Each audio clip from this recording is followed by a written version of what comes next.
And culture might be a really, really big step.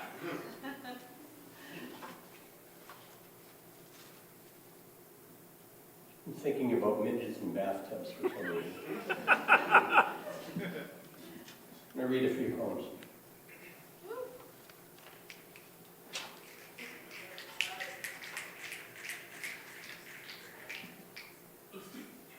I walked the 3 blocks home from the coffee shop. 20 minutes to 6. The skies have been dark an hour already. 6 degrees. In 2 or 3 days that'll be warm. Reach the corner at the same time as the corner on the perpendicular street.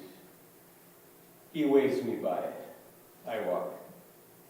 No near-death experience today. Lots of ice, but not much. I walk.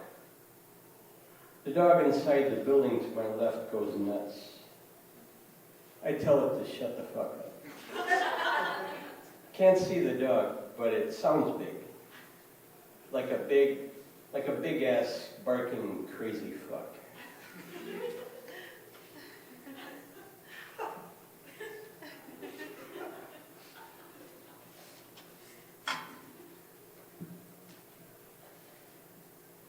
White frosted holiday tree in the storefront window, cold and frosted and far away.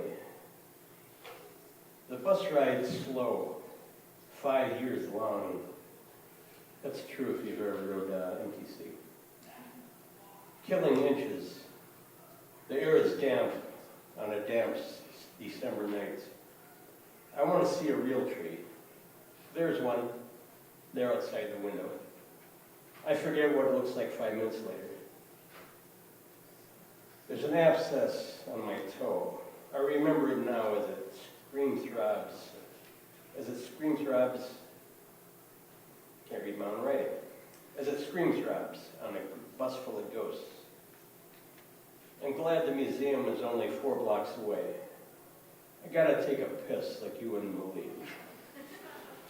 There's a Jan Both landscape on the 3rd floor. Landscape at sunset with travelers on a country road, 1642 to 1652. All smoky and yellow-brown. More tangible than any real-life landscape I've seen.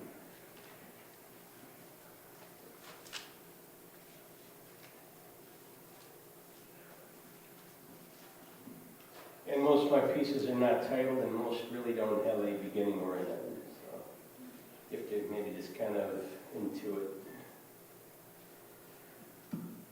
He's getting tall in the face.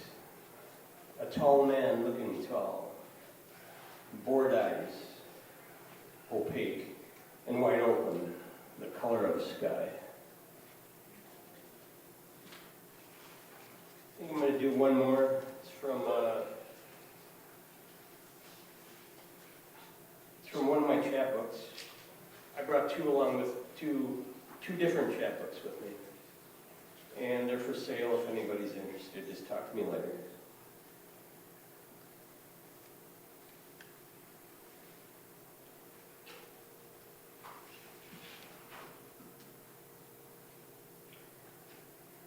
The poet walks into a bar, orders a whiskey sour with real egg, a pot of coffee, and a bag of corn nuts, which he hates. Because, well, why wouldn't he? He unzips the book bag and pulls out a copy of Mad Magazine, a 30-year penthouse, and a well-worn customer, somewhat glassy-eyed. He's been here since the church was built. That was in '72. Sidles up to the bar, leans over, says to Mel, Mel's the barkeep, "Keep your eye on this one. I hear he's a poet." "A poet, huh?" says Mel, one eyebrow arched. "Okay." Just then a policeman barges into the place and yells, "Okay, who's double parked?" I bet it was that poet, wasn't it? I bet it was the poet who just moved in. He grabs the glassy-eyed man by the arm. "It was you, wasn't it?" and hauls him off. The cop didn't recognize the glassy-eyed man because he was suffering from a bout of amnesia due to a recent blow to the head.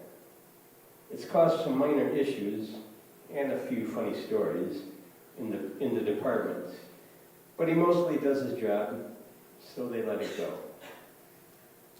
The poet, who up to this point has sat in the corner sipping whiskey and cleaning his cuticles with a nail, stands up and announces that he's buying the place. The barkeep, looking quizzical at first, then protests. The poet quiets him by pulling a dead chicken from his bag and chopping the head off with a cleaver. He then threatens to play nothing but Wayne Newton songs for the rest of the evening if the deal is not done. Patrons and workers alike cower in their seats and at their stations. The fear and disgust is palpable. Emboldened by the reactions, he adds that as a bonus, he may dance around shirtless, rubbing chicken grease over his chest. But after Wayne Newton, this is anticlimactic. The papers are signed. The thespian, he suddenly changes his profession from poet. Buys drinks for everyone, and plays ABBA all night long. They all love ABBA. The glassy-eyed man comes back. The cop had forgotten him, falling asleep on a cot. Here's Waterloo and starts singing along. He hollers to Mel, "Give me a Heineken." The poet has gone back to his magazines. He had played a single game of pool against himself and lost badly. The cook was frying up the chicken, and it would be done before too long. Wayne Newton sucks. Woo! Woo! Thanks.